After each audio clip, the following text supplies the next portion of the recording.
Good afternoon. তো সকাল থেকে চার্চের পরে লাইট হাউসের পরে একদম প্রচণ্ড খিদে পেয়ে গেছিল, তাই সোজা আমরা রেস্টুরেন্টে চলে এসেছি।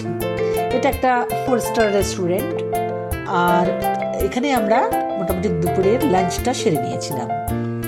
আর এই রেস্টুরেন্টের অ্যাম্বিয়েন্সটা এতটা সুন্দর ছিল, কিছু বলার নেই। জাস্ট চারিদিকে প্রত্যেকটা জিনিস নিট অ্যান্ড ক্লিন।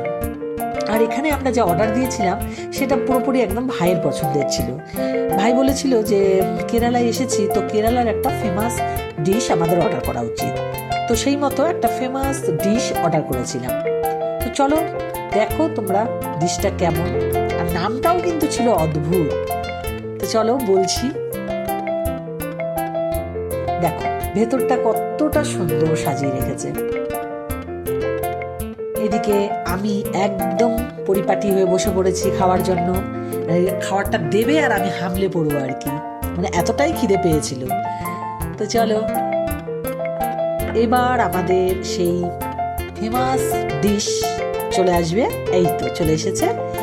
দেখতে যতটা সুন্দর, নামটা কিন্তু ততটাই সুন্দর, চিকেন চাট্টি চুর। তো টেস্ট কেমন ছিল খাবারটা সেটা এখন বলবো না, সেটা সারপ্রাইজ থাকুক তোমাদের কাছে, কারণ না হলে কিন্তু খাওয়ার আর ইন্টারেস্ট থাকবে না। তোমরা যদি কখনো কেরালায় আসো তাহলে এই ডিশটা অবশ্যই ট্রাই করো। তার পাশাপাশি আমরা বাটার নান, চিকেন বিরিয়ানি, আরও চিকেন কষা, আরও ড্রিঙ্কস, এগুলো অর্ডার করেছিলাম। রেস্টুরেন্টটা 4 স্টার থাকলেও সার্ভিস কিন্তু ছিল একদম 5 স্টারের মতোই। আর খাওয়ার দাওয়ার জাস্ট কোনো কথা হবে না, অসাধারণ ছিল। আর আমরা খাওয়া দাওয়া শেষ করে সোজা এখন চলে যাব বিচে। তোমাদের সঙ্গে এখন বিচে দেখা হবে। তো এই যে সেই রেস্টুরেন্টের নাম ক্লাসিক, বিচে দেখো 4 স্টার। তো চলো টাটা।